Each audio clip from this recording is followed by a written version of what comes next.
자, 여섯 번째입니다. 현대 방언을 결코 성경의 방언이라고 인정할 수 없는 것 또 하나의 중요한 것. 동일한 방언이 다른 종교에서도 엄청나게 많이 나타나고 있습니다.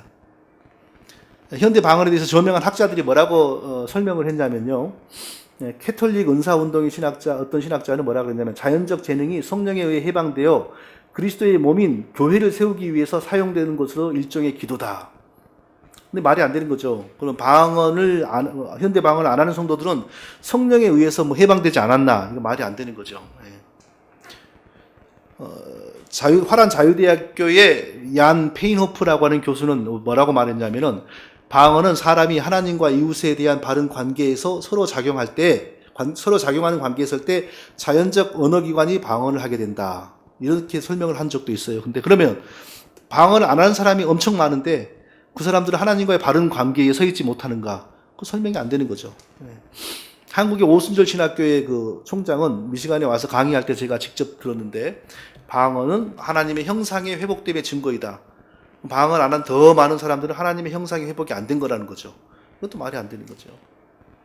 어떤 의사는 이렇게 해석하더라고요. 이름은 모르는데 자기를 의사라고 밝히는 분이 바른믿음의 댓글에 와서 빠르게 반복적으로 말을 하다 보면 대뇌 중추가 흥분하여 생각과 달리 이상한 소리가 입에서 납니다. 한번 흥분되고 반복된 리듬이 있는 경험은 그 다음에도 뇌에서 기억하고 같은 요상한 소리를 내게 됩니다. 흥분이나 긴장할 때 다리를 달달 떠는 것과 별다른 것이 없습니다. 이것은 의사로서의 판단이고 신도로서의 경험이기도 합니다. 간단한 실험으로 방언하는 사람의 곁에서 리듬감 있게 엇박자 추임새를 넣으면 방언이 흐트러지거나 주춤합니다. 상당히 이분은 의사로서 이렇게 방언하는 그 리듬을 깨버린다 이거죠, 옆 사람이. 근데 맞는 것 같아요. 왜냐하면 방언하는 사람 보면 이 사람이 유창하게 하면 이 사람은 좀 더 유창하게, 좀 더 이렇게 서로 시너지 효과를 일으키는 것 같더라고요. 한마디로 99%의 방언은 헛짓하고 있다는 겁니다. 대뇌 중추 흥분 훈련을 방언 받는 것으로 착각하는 겁니다. 은밀한 중에 골방에서 만날 수 있는 하나님께서 허탄해 하실 것입니다. 이 말을 보고 비슷한 맞다, 이 말이 맞는 것 같다 싶은 영상을 제가 하나 발견했습니다. 어린 아이 영상인데 처음에 제가 이것을 픽업했을 때는 그대로 있었어요, 인터넷에. 그래서 제가 이 영상을 보고 이게 분명히 부모님이 올린 것 같은데 이런 것을 방언이라고 생각하니 참 안타깝다라고 제가 글을 한번 썼더니 지우셨더라고요. 자, 이게 그때 한번 자료를 보도록 하겠습니다.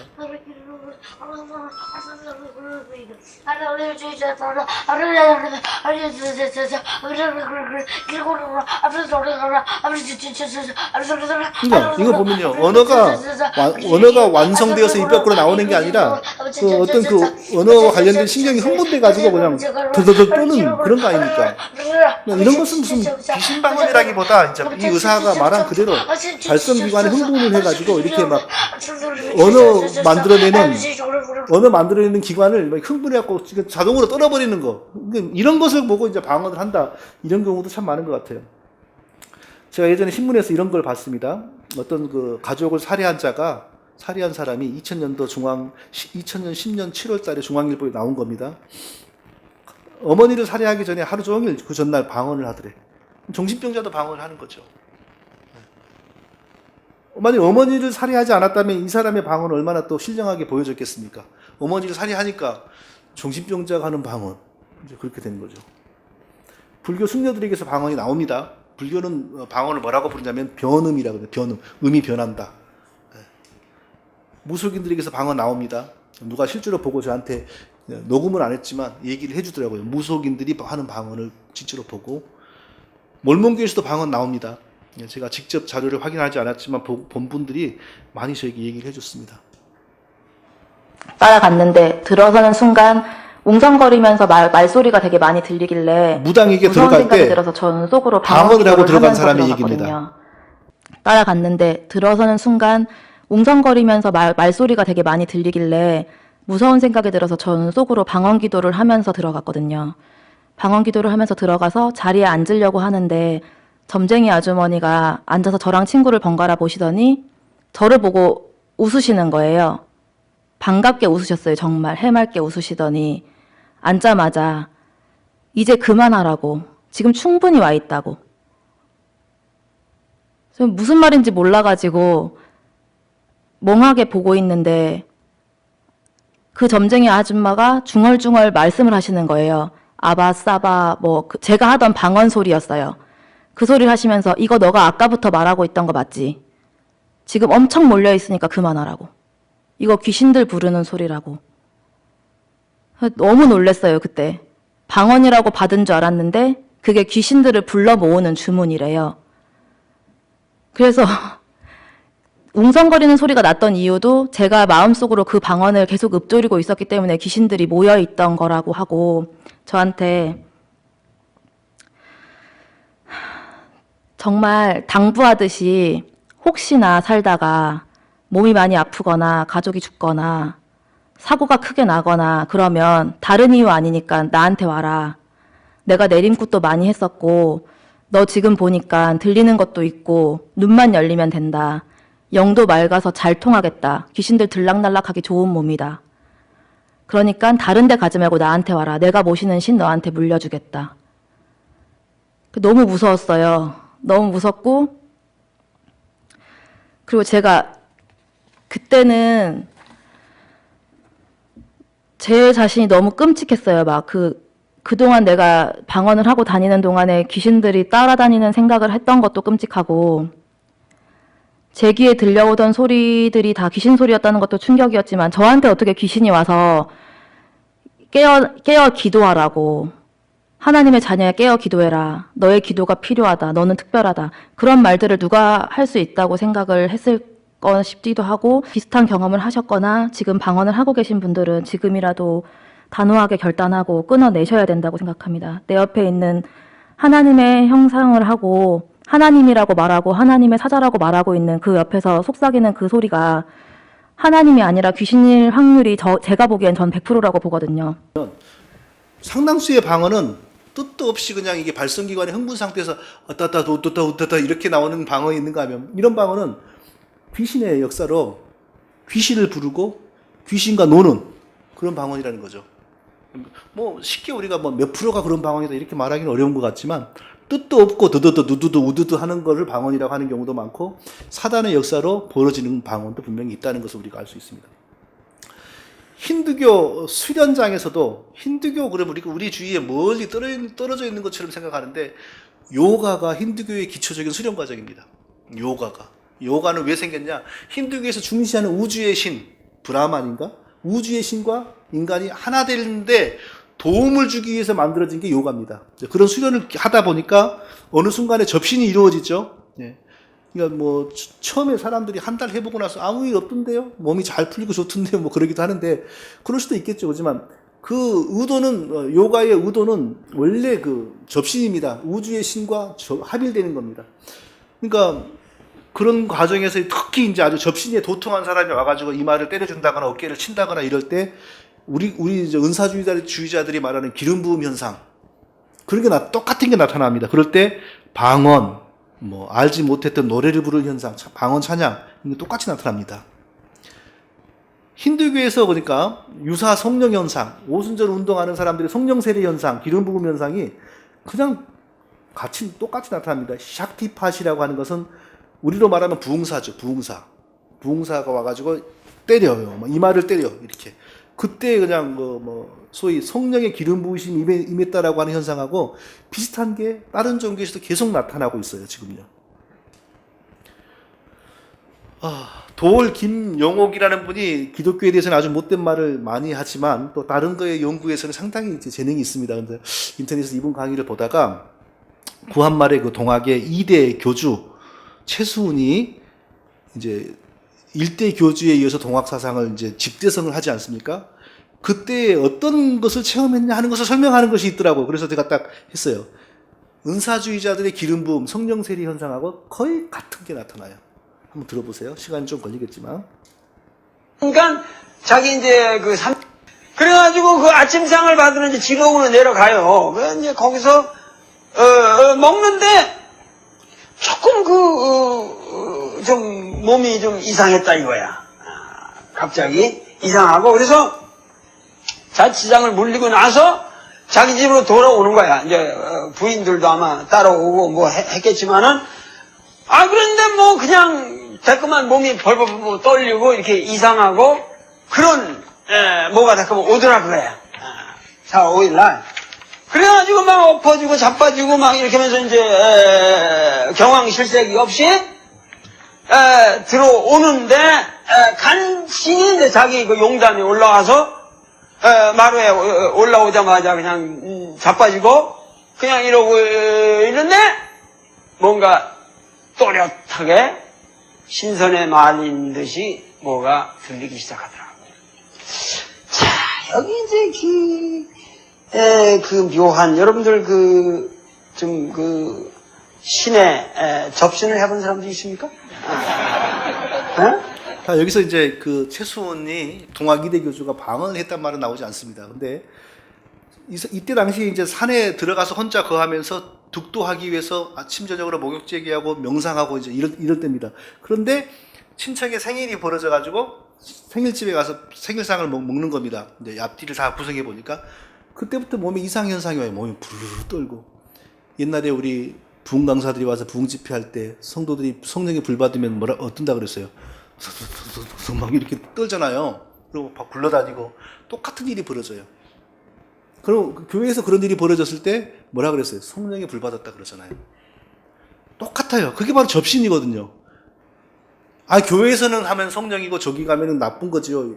그러면은 성경 어디에 어떤 사도들이 몸이 부르르 떨리고 구르고 몸을 간수도 못하고 그러면서 음성이 들려오고 이런 게 어디가 있냐고요.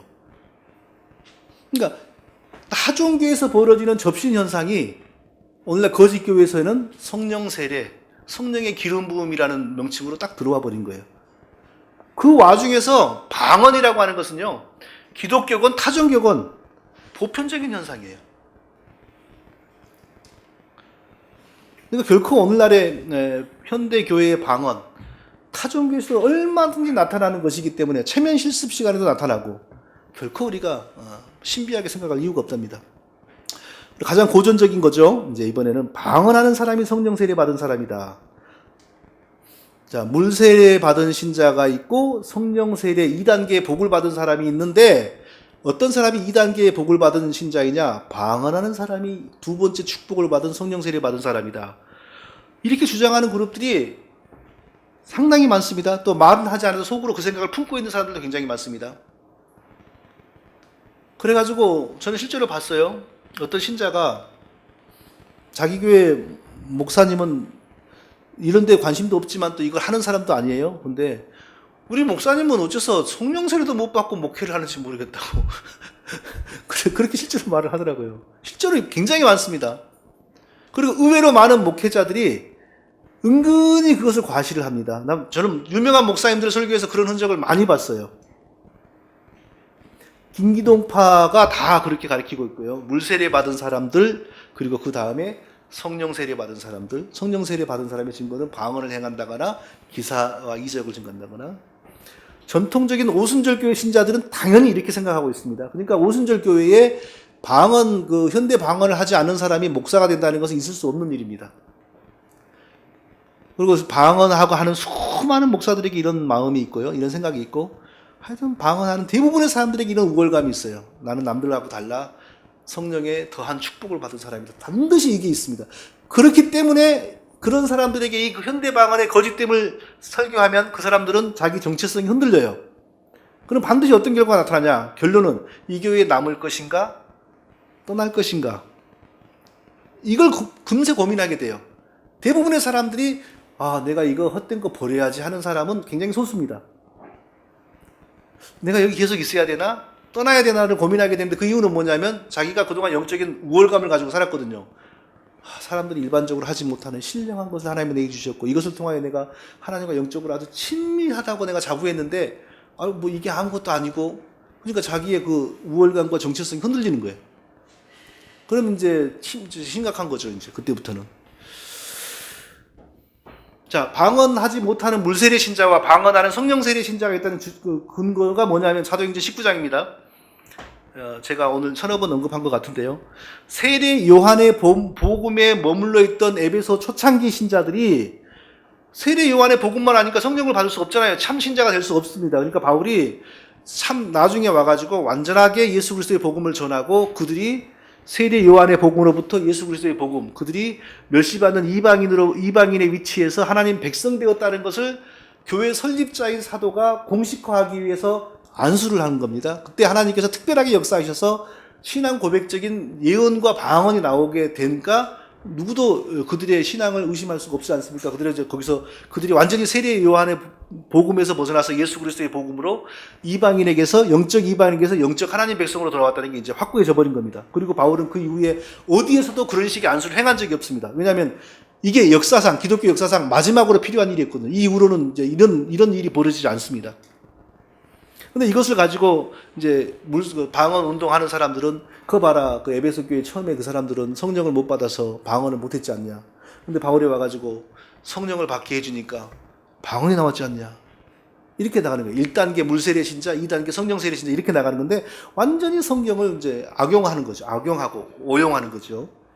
근데 성경을 보면요, 성령을 받았을 때 방언이 나타나지 않았던 사례가 훨씬 더 많습니다. 사마리아 사람들이 빌립 집사에게서 복음을 듣고 세례를 받고 또 나중에 베드로가 사마리아도 아주 그냥 멸시받는 특별한 이방인이었기 때문에 베드로가 가가지고 특별하게 역사를 일으켜서 그들이 하나님 백성 된 것을 완전히 확고하게 매듭을 지었습니다. 방언이 나왔단 말은 없습니다. 에디오피아 네시가 빌립 집사를 통하여 복음을 듣고 성령이 임하고 세례를 받았습니다. 방언이 나왔단 말이 없습니다.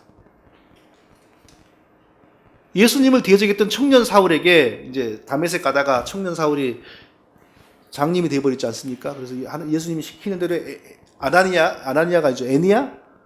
누구죠? 바울에게 가서 안수했던 사람. 갑자기 이름이 생각나는데. 아나니아? 맞죠? 가서 안수하니까 성령이 임하여서 그 눈에 비늘이 벗겨지고 보게 되고 이제 정상을 되찾았어요. 그게 바울에게 성령이 임하는 사건이죠. 방언이 나타나지 않았어요, 거기서. 중풍병자 애니야에게 성령이 임하셔서 치유되었습니다. 방언이 나타났다는 기록이 없습니다. 죽었던 여제자 다비다가 성령의 권능으로 살아났습니다. 이 정도로 성령이 강하게 임한 적이 어디 있겠습니까? 죽은 사람이 살아났었는데 방언이 나타났다는 얘기가 없습니다. 여기도. 바울의 전도를 받고 이게 첫 번째 1차 전도의 첫 번째인가 두 번째인가 그럽니다. 이 선교지가 비시디 안디옥이 많은 사람들이 예수님에게 돌아왔어요. 그렇지만 방언을 했다는 기사가 하나도 안 나와요. 여기도. 바울의 전도로 구원받고 치유받은 이고니온의 그 안진뱅이, 태어날 때부터 안진뱅이였던 사람이 일어날 정도로 성령이 강하게 역사했어요. 강하게, 그러니까 크게 임한 거죠. 근데 방언을 했다는 기록은 없어요. 여기에도. 빌립보에서 바울의 전도로 예수님 믿은 루디아와 그 가족들, 그리고 심지어는 또 간수도 있겠죠. 여기 간수 얘기 나오네요. 억울하게 투옥되었던 바울에 의해 복음을 받고 세례를 받은 빌립보 감옥의 간수와 그 가족들 다 성령을 받았습니다. 그러나 방언을 했다는 기사가 없어요.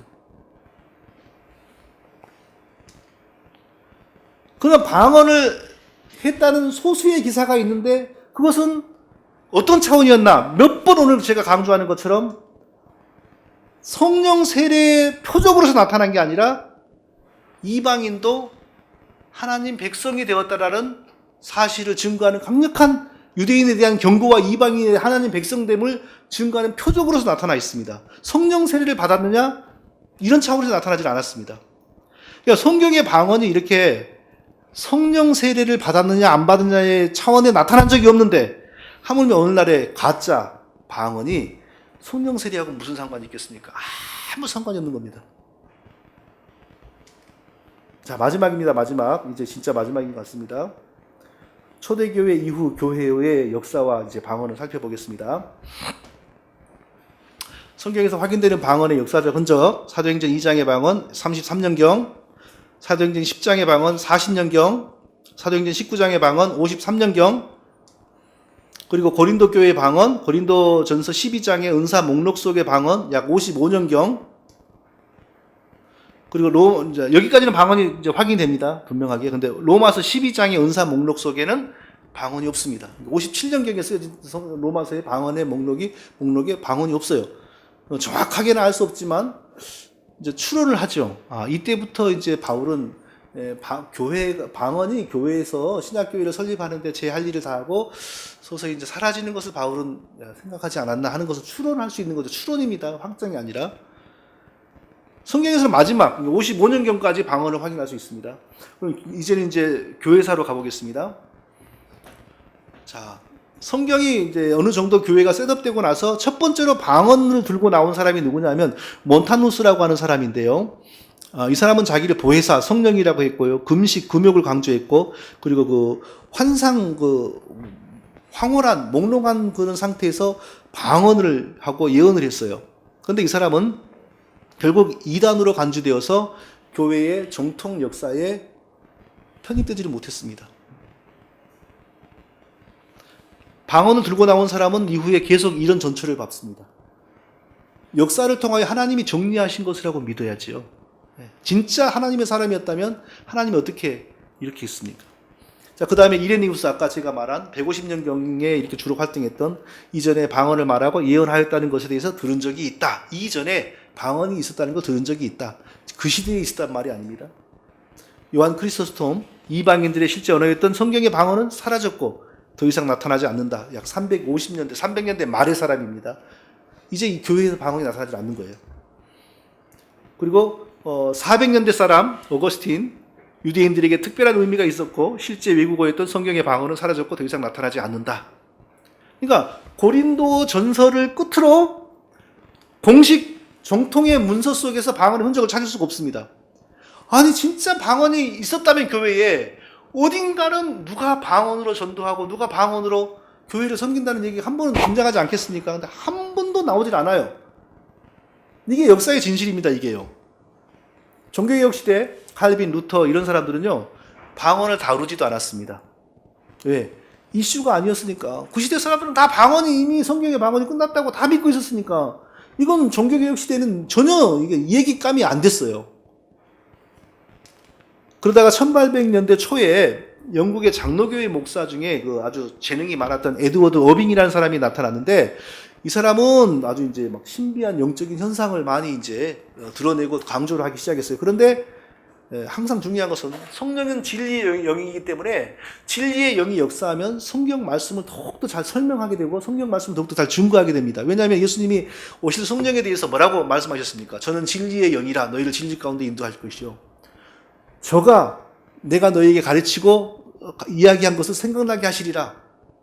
그러니까 성령은 새로운 말씀을 가지고 오는 게 아니라 이미 주어진 성경의 말씀을 잘 설명하고 증거합니다. 저가 내 영광을 증거하리니 내게 영광을 돌리리니 예수님을 잘 이렇게 드러내시는 분이 성령입니다. 그러니까 진리의 영이 역사하면 반드시 성경으로 들어가게 되어 있고 성경을 더 잘 설명하게 되어 있어요. 그런데 이 사람은 막 환상을 보고 방언을 하고 그랬는데 어떻게 가냐? 인간의 타락에 대한 가장 근본적인 성경적인 사실을 부정을 했어요. 그러니까 진리의 영이 아니죠. 이 사람도 이런 방언을 하고 막 그랬지만 교회사에서는 올바른 사람으로 인정을 받지를 못했습니다. 그러다가 이제 1900년대 초에 이제 방언이 터집니다. 그런데 우리가 그럼 1901년도에 최초로 방언과 성령 세례 이론이 찰스 포렘이라는 사람에 의해서 만들어지고 1906년도에 아주사 거짓 부흥을 통하여 빵 터져서 전 세계로 퍼지는데 그러면은 그 전에 어떤 과정이 있었기에 방언과 성령 세례라는 이론이 교회에 등장했는가? 이걸 한번 반드시 우리가 짚고 넘어갈 필요가 있습니다. 놀라운 사실은요. 요한 웨슬리의 감리교의 그 창시자죠. 이분의 완전 성화 사상이 방언 운동을 추적하면 저기 밑바닥에 있는 근본이 된다는 사실이에요. 이걸 들으면 이제 감리교 목회자들이나 성도들은 이제 깜짝 놀라겠죠. 뭐 요한 웨슬리가 방언을 했다고? 아니요. 방언을 했다는 게 아니고 이분의 완전 성화 사상이 훗날에 방언과 성령 세례 사상이 탄생하는데 이제 밑거름이 됐다는 거예요. 왜냐하면 이제 이분은 인간이 이제 계속 구원받고 난 이후에 노력과 의지를 막 최대한 동원하여서 점점 성화가 발전되어 가는데 어느 순간에 자기도 모르게 순간적으로 완전한 상태에 팍 진입하게 된다 그랬어요. 그 완전한 상태에 들어가면은 죄에 대한 유혹이 생겨나지 않은 상태.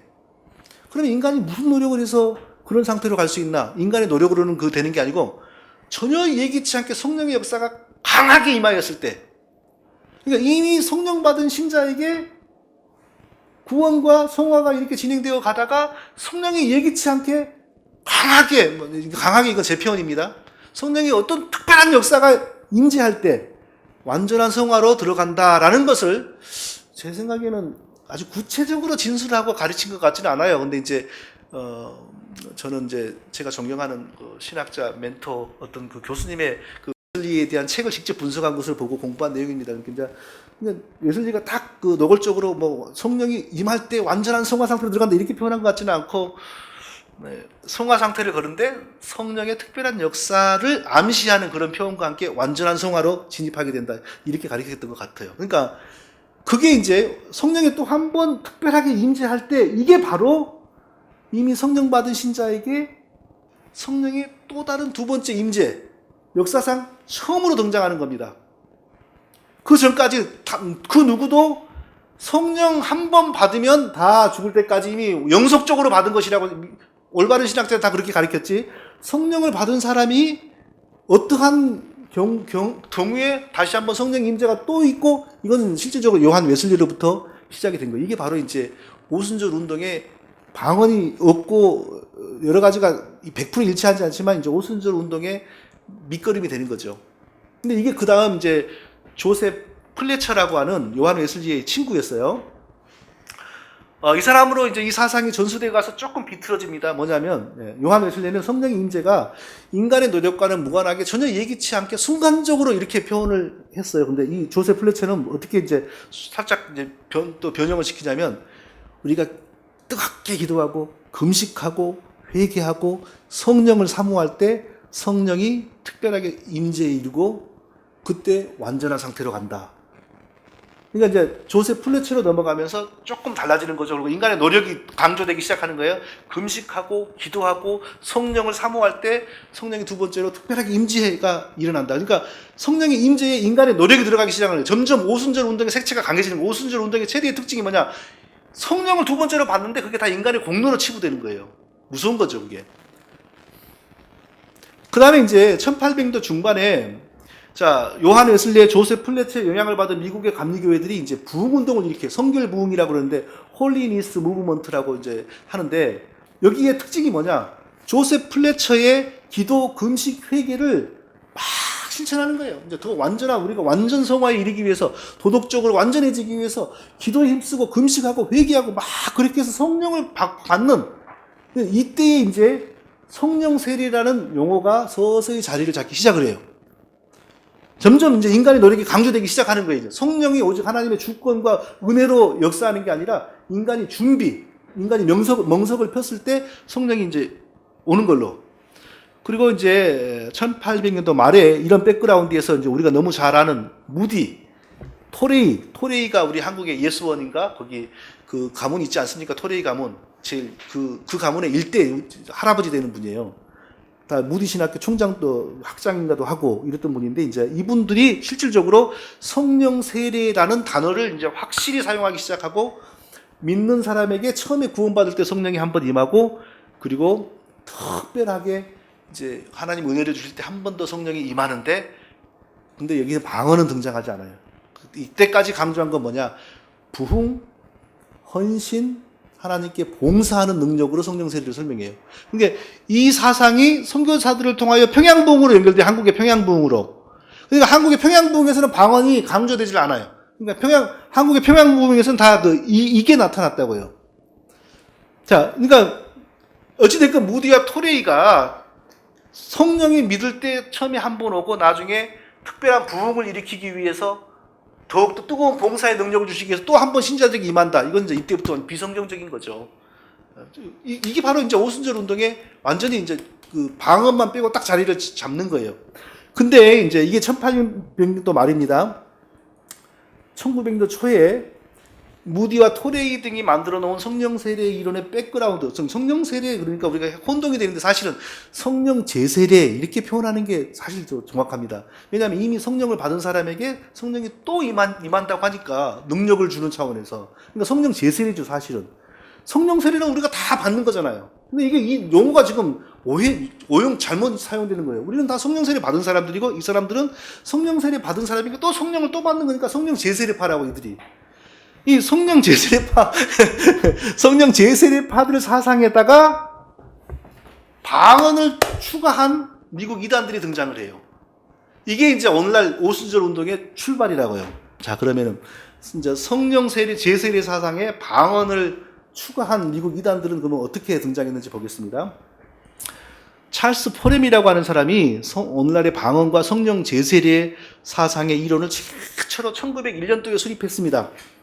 이 사람이 캔자스주인가 거기에 토페카라는 데서 이제 베델 성경학교라고 하는 것도 만들었고, 그래서 이제 이때 당시에 그 성경학교 수준은 오늘날의 뭐 고등학생들이 성경 공부하는 자체적으로 그 정도였을 것 같아요, 오늘날에.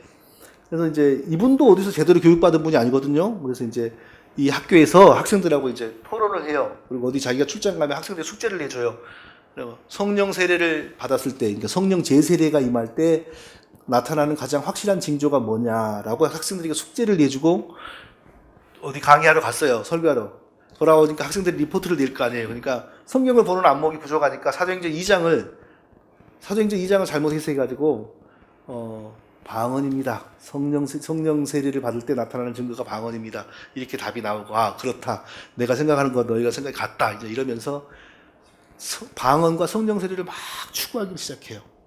그리고 1901년 1월 달에 10년 기도회를 열어요. 이 학생들하고 자기가. 그래서 거기서 이제 제일 먼저 그 중국 여학생, 오주만이라고 하는 중국 여학생, 사진 보니까 나이가 많을 때 찍었는지 처음부터 그렇게 학생 때부터 나이가 많은지 모르겠는데 나이가 많아요. 이 여학생이 저에게 성령 세례를 주시기 위해서 안수를 해 주십시오. 이래요. 그러니까 이 사람이 안수를 해요. 자기도 아직 방언하기 전이에요. 안수를 하니까 이 여학생에서 방언이 나온 거야. 중국말 비슷한 게 나왔어요. 그러니까 완전히 이 사람들에게는 이제 대경사가 벌어진 거죠. 그러면서 자기들이 이제 연구해왔던 성령 세례가 임할 때 방언이 나온다? 이게 이제 공식화되는 거예요. 그래서 1901년 1월 달에 방언과 성령 제세례 이론이 교회에서 공식적으로 등장을 해요. 그게 공식적으로 등장한 거라고. 그런데 역사의 그 뒷글을 읽어보니까 그러고 나서 굉장히 뒤끝이 안 좋았어요. 학생들 중에 절반 정도는 이 사람의 사상을 추종했고 절반 정도는 이 사람을 사입이라고 보고 추방운동을 했어요. 그래가지고 학생들이 추방운동을 해가지고 떠나게 돼요, 이 도시에서. 그리고 나중에 또 돌아다니다가 1905년에 휴스턴에 가가지고 또 성경학교를 열어요. 그 성경학교 조금 있으면 설명되겠지만 그 성경학교의 학생 중에 누구냐? 흑인, 한쪽 눈을 보지 못하는 흑인 윌리엄 세이모어라고 하는 학생이 입학을 해요. 그 사람이 거기서 배워가지고 1년 뒤에 캘리포니아의 어떤 교회를 설교하러 가서 찰스 포렘에게 배웠던 내용을 설교하니까 설교 한 번 하고 쫓겨나. 거기서 이단이 왔다고 쫓겨나 버려요. 그래서 캘리포니아에서 쫓겨나니까 갈 데가 없잖아요. 근데 다행히 여신도가 몇 명이 따랐어. 그래서 그 옆에 아주사에 가가지고 기도회를 시작을 했어요. 그게 아주사 부흥이 그게 이렇게 흘러가는 거라고 이게요. 찰스 포렘은 그러면 이런 일을 하기 전에 모든 것은요 뿌리가 있습니다. 갑자기 탄생하지 않았습니다. 벤자민 어윈이라고 하는 사람에게서 성령의 불세례, 괴성, 입신, 그리고 약간의 방언도 나타나고요. 그리고 성령 춤, 그리고 성령 임할 때 막 웃음이 나오는 거, 오늘날 신사도 운동에서 나오는 게 거기서 이런 걸 체험을 했어요. 이런 걸 배웠다고요. 그러니까 방언 운동을 하기 전에 이미 다른 영을 접했던 사람이에요, 이 사람이. 그리고 그 다음에 프랭크 샌포드라고 하는 사람에서 뭘 배우냐? 마지막 시대의 대부흥이 일어나기 위해서 성령의 기사와 이적이 크게 나타날 것이고 사도들 시대의 신앙이 마지막 시대에 재현될 것이다. 이런 걸 배워요. 그러니까 사도들의 시대의 신앙 재현, 그러면 당연히 성령 세례와 방언이잖아요. 사도행전의 오순절이 역사의 단회적인 사건이고 오순절의 그 성령 강림으로 교회가 성립됨으로 그 기능이 다했다는 걸 이해하지 못하고 또 그 시대가 또 재현된다는 이단 사상을 배운 거예요. 근데 이런 걸 배워가지고 이제 어이없이 방언, 성령 세례 하니까 마귀가 얼마나 좋겠어요. 거기에다 딱 꿍짝을 맞춰주니까 뭐가 나오잖아요. 그렇게 해서 이제 이 운동이 시작되는 거라고요. 그리고 이 사람은 그러고 나서 이후에 이제 완전히 이단일로 가버려요.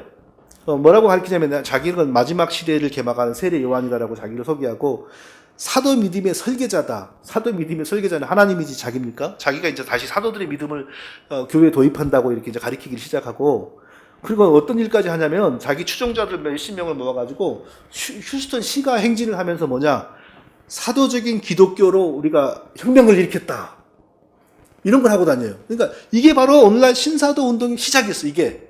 신사도 운동이 갑자기 뭐 80년 운동이 빵 터진 게 아니라 이때 벌써 사도적인 기독교의 혁명, 그러니까 사도들 시대의 신앙을 다시 재현시킨다. 그때는 신사도 운동이라는 용어를 안 쓰고 늦은비 운동이라고 그랬어요. 늦은비 운동. 성경의 사도행전 시대는 이른비. 다시 자기들이 일으키는 후기 사도 시대는 늦은비. 이렇게 하면서 신사도 운동이 이렇게 시작한 거라고요. 그러니까 오순절 운동 자체가 신사도 운동으로 탄생한 거예요. 다만 강도에 있어서 약간 미약했고, 그게 은사운동으로, 60년대, 70년대 은사운동으로, 80년대 비냐드 운동으로, 그리고 2000년대에서는 신사도 운동으로 이렇게 발전되는 거예요. 그 속의 영은 똑같아요. 갑자기 탄생한 게 아니에요, 신사도 운동이. 이때 이미 나온 거라고요. 자, 두 번째. 방언과 성령 세례 이론을 세운 사람은 찰스 포렘이라고 하는 백인이고, 1906년 거짓 아지사 부흥을 통하여 전 세계의 방언을 빡 퍼뜨린 사람이 바로 이 흑인, 이제, 한쪽 눈을 보지 못하는, 그러니까 막 책을, 문헌을 보면 흑인 애꾸 눈에 윌리엄 세이머 이렇게 나오는데 표현이 좀 안 좋죠? 비하하는 것 같으니까. 그러니까 이제 이분은 어디서 결정적으로 그런 걸 배웠냐? 1905년에 휴스턴에서 찰스 포렘이 문을 연 신학교에서 배웠어요. 거기 학생이 돼가지고. 근데 그때는 인종차별이 너무 심해가지고 백인 학생들 옆에 앉지를 못하고 백인 학생들이 여기서 공부를 하면은 그 옆방에서 창문을 열어놓고 그 귀를 창문에 대고 공부를 했다고, 이 사람이. 아주 멸시를 받으면서 공부를 했죠. 거기서 뭘 배웠냐 하면은 바로 이제 마지막 시대의 대부흥이 일어날 때 다시 방언이 재현되고 사도행전의 성령의 임재가 그때는 교회적으로 임했지만 각 개인에게 이제 재현된다는 것을 이때 배운 거라고. 재밌는 것은 이때 자기도 방언을 못했어요. 이론으로만 배운 거라고요. 언제 방언을 처음 했냐? 아주사에 갖고 기도하다가 다른 여성도들이 먼저 하고 자기가 두 번째, 세 번째로 방언을 했어요. 자기도 못해보면서 해보지도 못하면서 가르쳤어. 근데 어쨌든 성공을 했어요. 네. 근데 이 사람은 그러면은 찰스 포렘을 만나기 전에는 뭐 했던 사람인가? 이미 이단을 따랐던 사람이에요. 마틴 넵이라고 하는 사람의 가스 바이블 스쿨이라고 하는 데서 뭘 배웠냐? 성화를 위해서. 이게 바로 이제 그 아까 제가 얘기한 감리교들 중심의 그 성결 부흥 그 흐름이라고요. 완전히 성화되기 위해서 성령 세례를 받아야 된다. 열심히 기도하고 금식하고 회개해가지고 성령의 두 번째로 우리에게 와야 우리가 완전히 성화된다. 그거 비정상적인 겁니다. 감리교 목사님들이나 뭐 신자들 들으면 기분 나쁘겠지만 웨슬리가 훌륭한 부분이 많지만 그 성령의 특별한 역사로 완전히 성화된다? 이건 분명히 비성경적인 겁니다. 죽기 전에는 완전한 성화라는 건 우리에게 있을 수가 없습니다. 그런 비성경적인 사상 하나가 등장하니까 이게 역사로 계속 흘러오는 겁니다. 그러니까 오늘날 잘못된 그 이론이나 사상이 등장할 때 우리가 용납하지 말고 싸워야 되는 이유는 바로 이거예요. 지금 여기서 양보하고 놔두면 이것은 여기서 멈추는 게 아니라 점점 진화를 한단 말이에요. 그리고 나중에 정말 큰일이 벌어진다고요. 그러니까 금식, 기도, 막 회개를 열심히 해가지고 성령의 두 번째 임재를 얻으면 인간이 완전하게 성화된다. 이 사상을 이미 배웠죠. 그러니까 이게 오순절 운동의 이게 1단계거든요, 이게. 그리고 종말에 가면 진정한 교회가 회복된다. 사도행전적인 교회가 회복된다. 그러면 2000년 동안 중간에 있었던 교회들은 뭐예요? 가짜 교회라는 겁니까? 결국은 방언하고 성령 대세를 받는 교회가 진짜 교회라는 거예요. 이게 바로 이단 사상이죠. 그래서 휴스턴으로 이주하여 찰스 포렘의 성경 그 학교에 입학을 해가지고 여기서 이제 제대로 이제 배운 거예요. 그러니까 이미 준비가 된 상황에서 찰스 포렘을 만나가지고 이제 성령 세례가 임하면 방언이 온다라는 잘못된 것을 이제 확실히 이론적으로 정립을 하고 그 다음에 이제 캘리포니아의 한 교회 초청을 받아서 떠났어요. 근데 가서 말씀드린 것처럼 딱 한 번 설교하고 나서 이 찰스 포렘에게서 배운 것을 막 설교하니까 교인들이 들고 일어나가지고 저런 이단을 왜 받았냐 하니까 그냥 쫓아내버렸어요. 갈 데가 없잖아요. 그러니까 마침 여성도 한두 명이 따르니까 그 사람들하고 아주사에서 기도회를 시작했어요. 그해 4월 달에. 근데 거기서 이게 일이 벌어진 거예요. 방언이 나오고 영서가 나오고 방언 찬양이 나오고. 그러니까 당시에 로스앤젤레스 타임즈라고 하는 신문은 이 아주사 부흥을 뭐라고 소개했냐? 저 아주사에 미친 집단이 출연했다. 아주사에 아주 희한한 광신자들이 나왔다. 이렇게 했다고요. 그런데 오히려 그게 사람들이 호기심을 자기가지고 가봐서 구경을 갔고, 구경 가가지고 그냥 거짓령이 역사지가 나와버려 자기한테. 그러니까, 아이고, 하면서 다 그냥 무릎 꿇어버린 거예요. 그리고 이건 역사의 뒷이야기인데, 그, 윌리엄 세이모를 추방해버린 그 교회 신자들도 많이 찾아가갖고 방언을 받아버렸어요, 나중에. 그리고 다 물들어 버렸어요. 그것뿐이 아니죠. 진짜 몇 년 만에 3, 4년 지나니까 프랑스, 영국, 이스라엘 막 퍼지는 거예요. 막 퍼져. 그렇게 해서 오순절 운동이 시작이 되었고 50년대에 가니까 30년대인가 50년대에 가니까 이미 뭐 오순절 그 교단의 수가 30개, 오순절 운동하는 그 교단의 수가 30개로 늘어버려요. 그게 조금 주춤해지니까 60년대, 70년대 이제 캐리스마틱 무브먼트, 이제 오순절 운동을 싹 빼요, 용어를. 그러니까 내용은 똑같은데 은사 운동, 캐리스마틱 무브먼트 뭐 이러니까 캐리스마틱 리뉴얼 무브먼트 이랬나? 그러니까 사람들이 이것은 오순절 운동이 아니네 하면서 이제 더 장로교 뭐 다른 교단으로 막 들어간 거예요. 근데 당시에 세이머가 뭘 가르쳤냐면요. 이건 세이머가 직접 쓴 글에서 제가 발견한 겁니다. 세상의 모든 언어를 말할 수 있도록 해주신. 그러니까 자기를 통하여 나타나는 그 방언이 세상의 모든 실제 나라의 언어라고 이렇게 가르쳤어요. 근데 이게 언제 가서 이 허구가 깨지냐면 이때는 1906년이잖아요. 외국 여행이 거의 없었을 때예요. 나중에 1930년대, 40년대 이럴 때 이제 외국 여행을 이제 가보잖아요. 중국에, 인도에 가서 말을 해보거든요. 중국말 비슷한 방언을 해보고도 아무도 알아듣는 사람이 없어요. 그러니까 이제 이론이 수정돼야 되잖아요. 자기들은 실제 외국어인 줄 알았는데 이론이 그때 수정되는 게 뭐냐? 사도행전의 방언은 외국어고 고린도의 방언은 기도하는 하늘의 언어였다. 그렇게 바뀌는 거예요. 그렇게. 그러나 이들이 처음에 분명히 자기들 시작한 사람들은 다 외국어라고 생각했어요. 그러니까 완전히 역사에 거짓이 들어와가지고 자리를 잡아버린 겁니다. 그거 보세요. 다 읽지는 못하겠고요. 빨간 것만. 만일 통역을 한다면 그것은 예언과 같습니다. 초대교회하고 똑같은 방언이라고 믿은 거예요. 초대교회의 방언은 통역하는 순간 예언이잖아요. 그러니까 자기들의 방언 하나님이 주셨기 때문에 통역하면 예언이 돼요. 실제로 자기들끼리 통역도 해요, 또. 미지의 방언으로 많은 예언들이 말해주고 있으며. 그래서 뭐 그걸 이제 통역을 하니까, 미지의 방언으로 주어진 한 예언은 다음과 같이 해석되었다. 시간이 없도다. 그래서 나는 성령의 권능 가운데 온전한 복음을 전하도록 하나님의 영 안에서 많은 사람들을 파송하리라. 하나님이 그렇게 말씀하셨다 이거예요. 하나가 더 남았네요.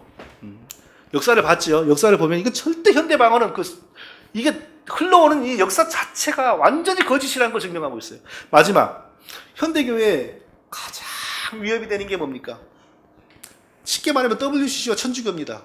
신천지 그까지 한국의 신천지가 10만이 되건 20만이 되건 전 세계에 얼마나 영향을 미치겠어요.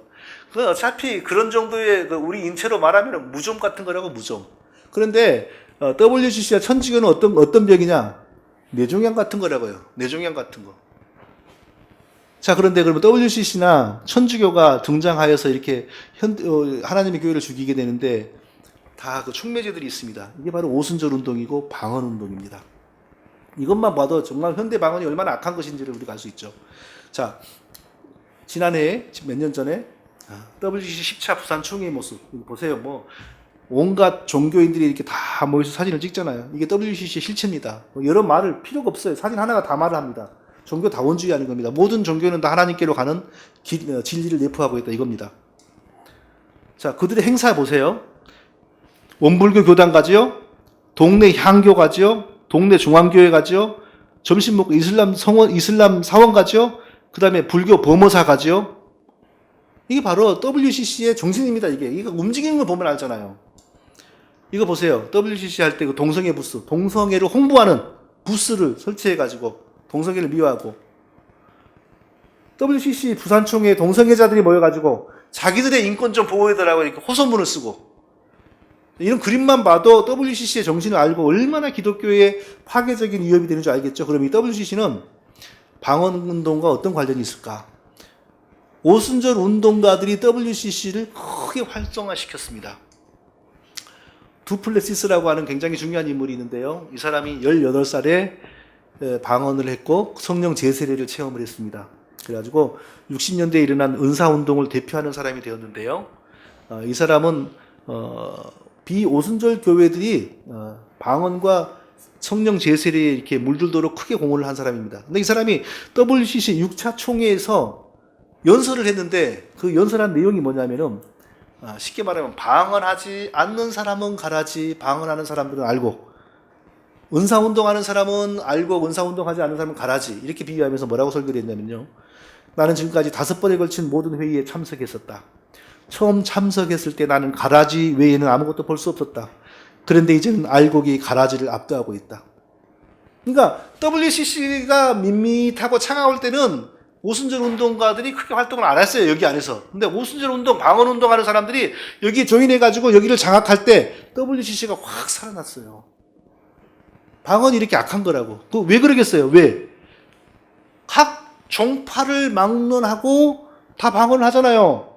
그러니까 교리가 다 달라. 그래도 방언을 하면 우리가 하나님이야, 하나님 성교, 이렇게 되는 거예요. 이 방언이 이렇게 무서운 거예요.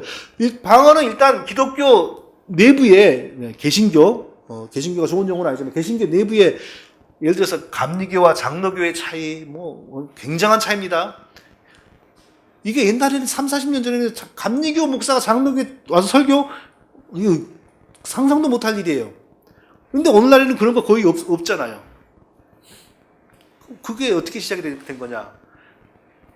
교리의 벽을 방언이 허물어요. 여기서도 방언, 저기서도 방언, 저기서도 방언, 저기서도 방언. 그러니까 방언하는 사람들이 통해. 그러니까 기독교 안에 방언을 먼저 일치가 벌어져. 그 다음에 보니까 천주교도 방언을 해. 거기하고도 또 통해. 이렇게 가는 거예요. WCC는 바로 그런 사람들이 활성화시키는 거예요. WCC 사무총장 올라드 픽세가 연설을 했어요. 근데 뭐라고 연설을 했냐면은, 그는 그의 연설을 보도하는 신문기사 내용입니다. 그는 현대의 오순절 운동을 여러 교단의 인종, 계급을 하나의 기도, 하나의 선교, 심지어 새로운 공통의 언어로 묶어주는 운동으로 평가했다. 여러 인간 계층이 있고 여러 교단이 있고 종교가 있어. 근데 이걸 하나로 묶는 게 지금 WCC 목표잖아요. 근데 그 WCC 목표를 누가 해주냐? 오순절 운동가들이, 방언하는 사람들이 해준다 이거예요. 오순절 운동이 퍼지면은 교파 간의 장벽, 종교 간의 장벽이 허물어진다 이거예요. 얼마나 이게 무서운 겁니까? 이쪽 사람들이 이것을 철저하게, 연설을 마칠 무렵에는 WCC와 오순절 운동이 그리스도인의 일치를 위해 노력해가는 위대한 소망에 대해서 역설했다. 오순절 운동, 방언 운동을 통하여 그리스도인의 일치를 이룰 수 있다 이거예요. 이게 그러니까 오순절 운동이 없으면 WCC도 활성화되지 않는다는 겁니다. 예수 그리스도의 복음의 최대의 적은 천주교죠. 한국에 들어오니까 천주교회가 얼마나 위험한 것을 모르겠더라고요. 제가 있었던 교회 옆으로 오늘 지나갔는데, 제가 있었던 교회 이름은 말하지 않을게요. 교회 거기 있고, 똑같은 노회에 또 교회가 하나 있고, 그리고 그 뒤에는 성당이 있어요. 외관상 평화롭게 두 교회와 성당 하나가 그 지역의 종교 부지 안에 자리를 잡고 있어요. 그러니 사람 보기에 교회나 성당이나 다 평화롭게 조화를 이루고 살아가는 그 그림이 되잖아요. 그러니까 심각성을 못 느끼는 것 같더라고요. 그리고 절대 그런 데 있는 교회들이 성당에서 가르치는 사상이 얼마나 위험한가에 대해서 강조도 안 하고, 그러니까 사람들에게는 취향에 따라 고요한 걸 원하면 성당 가고, 좀 요란한 걸 원하면 교회 가고, 이렇게 인식이 되는 거예요. 저도 이제 그런데 살고 그런데 교회에서 목회를 하면 저도 그렇게 아마 물들어 갔겠죠. 근데 저를 미국으로 빼돌리고 하나님께서 이제 이런 걸 눈뜨게 하시니까 이제 이런 제가 말도 하는 거죠. 교황을 신성화하잖아요. 교황은 모호하다. 교황은 그리스도의 대리자다. 교황은 거룩한 아버지이다. 거룩한 아버지, Holy Father. 영어로 그러죠. 놀라운 사실은 미국의 대통령이 방문하는 교황을 아련할 때 반드시 교황을 부르는 용어 Holy Father 반드시 써야 됩니다. 그냥 안녕하세요 이런 게 아니에요. 반드시 공식적으로 Holy Father라는 말을 써야 돼요. 거룩한 아버지. 이 교황의 공식적인 호칭입니다.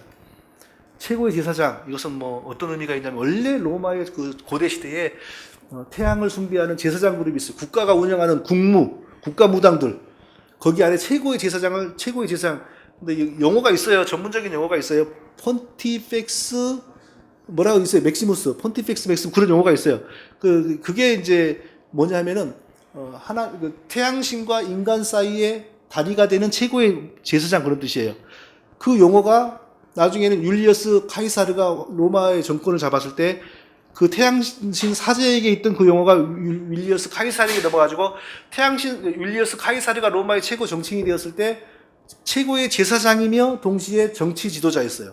근데 그게 이제 로마 황제들에게 계속 이렇게 내려왔죠. 근데 나중에 믿는 황제가 등장해가지고 난 이런 지저분하고 더러운 호칭은 나하고 어울리지 않다고 버렸어. 그때 로마의 황제가 이 최고의 제사장 폰티펙스 맥시무스 이 황제를 호칭을 버리니까 그때 당시 교황이 얼른 자기가 내가 할게 그리고 정해버린 거예요. 그러니까 지금까지 지금까지 교황은 홀리 파더이고 폰티펙스 맥시머스 최고의 제사장이에요. 근데 그 최고의 제사장은 정말 사악한 태양신 숭배 그 우두머리를 뜻하는 단어예요. 그 호칭을 사랑한다고요. 그 교황들이. 그리고 이전에 어떤 교황은 페이스북 자기 계정을 우리는 우리가 자기 이름을 쓴다고 이러잖아요. 근데 거기다 폰티펙스 이렇게 썼다고. 그러니까 아주 그 더러운 용어를 아주 사랑한다고 이 사람들이요. 교황이 그렇게 교황제도가 그렇게 심각하고요. 마리아 신성화, 마리아가 무죄 잉태했다. 평생 동정녀였다.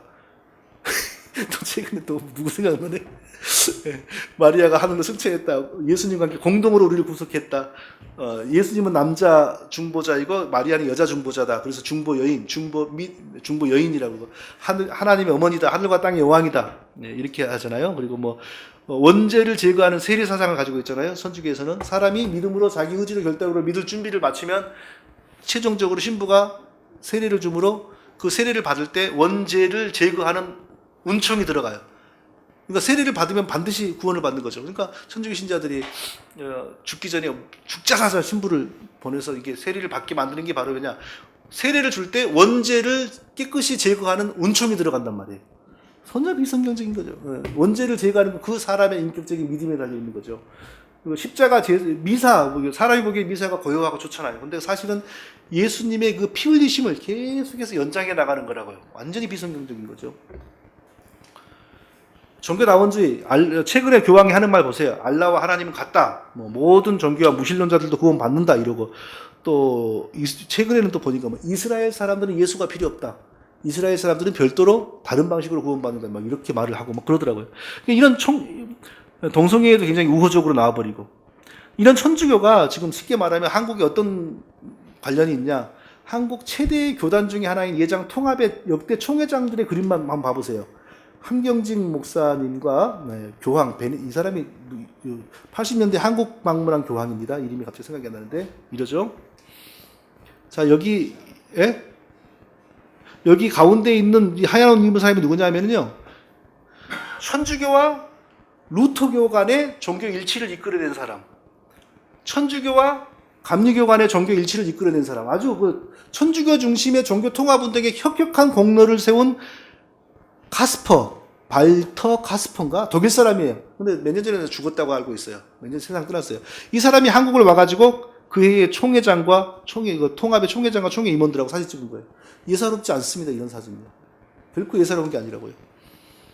또 이분도 무슨 하는 거 지용의 총회장이잖아요. 교황청이 아련한 거예요. 교황을 아련한다는 것은요, 단순히 한번 방문한다는 게 아니에요. 교황에 대하여 천주교가 주장하는 모든 신앙 고백을 인정한다는 거예요. 거룩한 아버지로, 무한 사람으로 최고의 종교 지도자를 인정하지 않으면 아련이 이루어지질 않아요. 얼마나 지금 한국교회가 위험한 선으로 지금 치닫고 있는지를 우리가 알 수 있는 거죠. 총회장이었던 그 김사만 목사님과 천주교를 대표하는 이 사람이 누구더라? 무슨 추기경이죠? 추기경. 두 사람이 이렇게 일치 기도회 하는 거 보세요. 이렇게 지금 한국교회가 위험한 데로 가고 있어요, 지금요. 그러면은, 이런 일이 어떻게 벌어지냐? 이게 다 방언으로부터 시작한 겁니다. 먼저, 존 킬 패트릭이라고 하는 은사운동가이면서 이 사람은 아주 심각한 신사도 운동가였어요. 플로리다 쪽에서 활동한 사람. 성령의 흐름이 들어올 때 그것은 하나님을 따르는 모든 교단을 일으킨다. 이게 무슨 말이에요? 성령의 역사로 방언이나 기름 부음 현상이 일어날 때 교파를 초월하여 다 하나의 됨을 느낀다 이거예요. 거짓령의 역사 속에서. 그리고 빨간 거, 당신의 정체성이나 이름표, 취향 등은 전혀 신경 쓸 필요가 없다. 교단이나 이런 건 신경 쓸 필요가 없다. 다만 하나님의 영의 주권적인 운행만이 중요하다. 결국 방언을 체험하고 그 성령 세례라고 하는 현상을 체험하면 다 우리가 한 식구다 이런 말이에요. 이런 식으로 기독교 안에 교단 간의 벽을 허물고 은사운동가들이 이제 일치운동을 전개하는 거예요. 근데 이게 이제 천주교 속으로 들어가요. 천주교의 최초의 이제 방언운동을 언제로 보냐면 듀케인 주말 수련회인데, 뭐 천주교 어떤 그 성당이 했던 수련회인 것 같아요. 천주교 한 성당이 1967년도에 천주교 안에 처음으로 방언운동이 이때 시작이 됐다는 겁니다. 그리고 이게 도화선이 되어가지고 천주교 안에 은사운동, 그러니까 오순절 운동이 나중에 은사운동으로 이제 모양을 바꿨다 그랬잖아요. 그게 이제 천주교 안에 시작이 되는 겁니다. 그리고 방언이 천주교와 개신교의 유사성을 만들어낸 겁니다. 그리고 1977년에는 미국 미조리주에서 은사운동의 제1차 국제대회라는 게 열렸는데, 여기에 누가 참석했냐면 로마 카톨릭, 루터교, 침례교, 성공회, 메노나이트, 장로교, 감리교, 무교파 약 5,000명이 모였어요. 이때 이렇게 모여가지고 이제 준비위원장은 누구냐? 로마 천주교의 사람이고, 핵심 연사는 누구냐면요, 이 사람도 무슨 추기경 하니까 로마 천주교 사람이네요. 그리고 남침례교의 사람, 이런 사람들이 모여가지고 우리는 모든 교파의 장벽을 허물어 버리고 있다. 그냥 다 방언한 사람들이 이렇게 나가는 겁니다. 1981년도에 또 제4차 은사운동 국제 지도자들 국제회의 이런 게 열렸는데, 이때는 교황까지 등장을 했어요. 교황이 등장해가지고 이제 뭐라 그러냐면은, 교황은 이때부터 이제 이 은사운동, 방언운동이 기독교와 천주교 간의 일치운동을 이루는데 굉장한 수단이 될 수 있겠구나를 깨닫고 뭐라 하냐면, 여러분들이 이번 장소로 로마를 택했다는 사실은 여러분이 교황청에 중심을 두고 믿음과 사랑을 카톨릭 연합 안에 뿌리를 둔다는 것의 중요성을 이해하고 있다는 표시입니다. 무슨 말이에요? 여러분 다 방언하고 오순절 운동하는 사람들이 지금 다 우리 로마에 모였습니다. 그건 뭐냐? 여러분들의 마음에 로마의 교황청을 중심에 두고 있다는 뜻인 줄로 나는 믿습니다. 그렇지 않습니까? 이러면서 이제 방언 운동을 매기로 했고 천주교 중심의 연합 운동을 본격화한다고요. 여러분들은 우리의 분리된 형제자매, 그 사람들은 기독교를 분리된 형제자매라고 부릅니다. 우리의 분리된 형제자매들도 함께 나누고 있는 성령의 많은 은사를 체험했으므로, 그러니까 보세요. 개신교 안에 방언 운동하는 사람들, 천주교 안에 방언 운동하는 사람들, 그러니까 분리해 나간 사람들도 똑같은 걸 체험하고 있고 우리도 똑같은 걸 체험하고 있어요. 그러니까 뭐예요? 같이 묶일 수 있다는 거죠. 이렇게 방언 운동이 이제 천주교 측에 의해서 아주 악하게 자리를 잡아버립니다. 그리고 이제 방언하는 사람들 그 말이 맞습니다. 해버리는 거예요. 그러면 오늘날 천주교를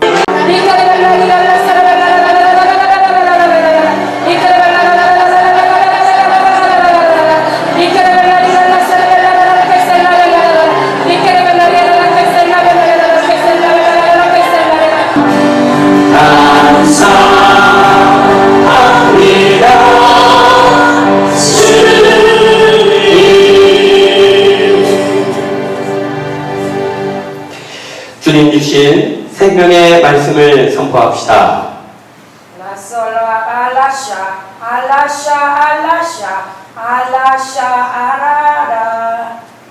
가족을 경계하지 말고 악을 경계하여라. 아멘. 라스와라미아 루스와라미알라 라스와라미아 루미알 라스와라미아 루미알로 기쁨의 성령을 너에게 내렸다. 기뻐하여라. 아멘. 주님을 찬양하여라 나의 종들아. 너희는 모든 두려움에서 벗어날 것이다. 아멘. 자, 다음에 이제 다음 영상을 보기 전에 이제 설명해 드릴게요. 몇 년도인지 모르지만 최근 몇 년 전에 천주교 측을 대표하는 톤이라고 하는 신부하고 기독교 안에서 천주교하고 통합운동을 하는 코플랜드 목사라고 하는 미국 사람이 공동으로 한 교회에서, 코플랜드 목사 교회에서 집회를 열어가지고 톤이라고 하는 신부가 무슨 말을 하냐면, 여러분들 이제 더 이상 기독교를 고집하지 마십시오. 우리가 감리교하고도 신앙 협정문을 맺었고 루터교하고도 신앙 협정문을 맺었습니다. 그건 뭐냐면은 개신교와 천주교의 신앙은 같다는 겁니다. 여러분들 더 이상 항의하지 마십시오. 이게 재밌는 표현이에요. 더 이상 항의하지 마십시오. 항의는 끝났습니다. 항의를 영어로 하면 프로테스탄트예요. 프로테스탄트는 의미하는 건 뭐냐? 천주교로부터 개혁해 나온 기독교를 의미하는 거예요. 항의는 끝났습니다. 왜? 감리교가 천주교하고 신앙 협정문을 맺었고 루터교가 천주교하고 신앙 협정문을 맺었어요. 항의는 끝났습니다. 그러면서 뭐라 그러냐? 우리 다 같이 폰티펙스 맥시마우스에게 돌아갑시다. 다리 놓는 사람에게 돌아갑시다. 이렇게 설교를 했어요. 그 설교를 하고 나니까 이제 이 사람이 나와가지고 맞습니다. 우리는 교황을 축복합니다. 우리는 교황의 축복이 필요합니다. 이라고 응답을 하는 거예요. 들어보세요. We do bless you. We receive your blessing. It's very, very important to us. And we bless you with all of our hearts. We bless you with all of our souls. We bless you with all of our might. And we thank you, sir. We thank God for you. And so, all of us declare together, be blessed. 교황을 축복하는 거예요. 비 블레스 복 Once again, 받으십시오, all together. 교황님. 이러는 거예요. Be blessed. Amen. Amen. 자, 교황을 이렇게 아멘. 우리는 교황의 축복이 필요합니다. 교황님, 사랑합니다. 헌신합니다. 복 받으십시오. 좀 이러고 있는 거예요. 이 집회를 하고 나서 톤이라고 하는 그 천주교 신부는 오토바이 사고로 이미 세상을 떠났습니다. 오토바이 사고로 떠났고, 그럼 이 코플랜드라고 하는 목사는 어떤 사람이냐? 이 사람의 오래된 영상을 제가 하나 발견했습니다.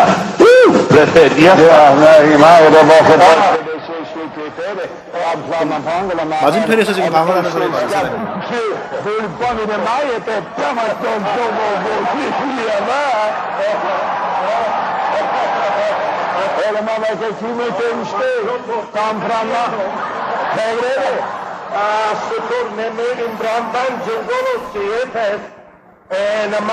아시겠죠? 오늘날 WCC 이면에 천주교가 계신 종교통합운동의 이면에 누가 있냐면 전부 방언하는 사람들이 있습니다. 여러 가지를 그동안 살펴봤는데 방언이 하나님의 교회에 현대 방언이 하나님의 교회에 미치는 영향은 악영향뿐입니다. 성경으로부터 멀어지게 만드는 것뿐입니다. 현대 방언에 대한 결론, 성경의 방언은 교회 설립, 이방인들의 성도됨, 예수 그리스도의 십자가 구원 계시를 확립하는데 실질적으로 공헌하고 많은 복음의 열매를 남겼다. 반대로 현대 방언은 무속주의, 신비주의, 다원주의 등을 촉진하는 데 크게 기여하였고 기독교를 웃음거리로 전락시키는 주된 요소이다. 맞습니다. 틀리지 않습니다. 그렇죠? 또한 현대 방언은 이단들에 의해서 시작되었고 객관적인 통역도 존재하지 않으며 기도한다는 비성경적인 논리가 주를 이루고 있다. 다 같이 마지막요. 시작. 현대의 방언을 성경의 방언과 같은 것으로 볼 수 없으므로 건강한 신학을 위해 배척하는 것이 마땅하다. 저의 결론은 이렇습니다. 어떻습니까? 다른 결론을 내릴 수가 없습니다.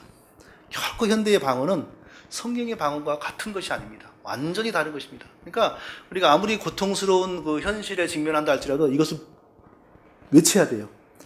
이것을 건드리지 않고 11조 잘하는 교인, 북한 선교에 동참하는 교인, 이걸 건드리지 않고 뭐 농어촌 선교 헌금 내는 교인, 이걸 건드리지 않고 제자 훈련하는 거, 이게 뭐 하는 짓이에요? 아무짝에 쓸모없는 거예요. 방언하면서 농어촌 선교 가고, 방언하면서 제자 훈련하고, 방언하면서 집사 되고, 방언하면서 장로 되고, 방언하면서 목사 되고, 전부 사탄 추종 집단만 만들어가고 있는 거예요. 이것을 눈뜨지 못하고서 우리가 무슨 신앙생활을 어떻게 해요? 여기 오늘 정말 긴 시간 우리 귀한 대화를 나누었는데요. 여기는 우리라도 이 방언의 거짓됨을 확실하게 우리가 깨닫고 한 영혼이라도 바르게 돌아오도록 앞으로 우리가 줄기차게 힘차게 외치는 우리 모두가 될 수 있기를 바랍니다.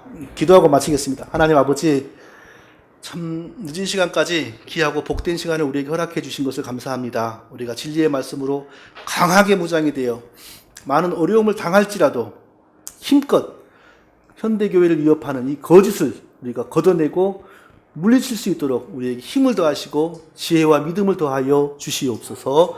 예수님의 이름으로 기도합니다. 아멘.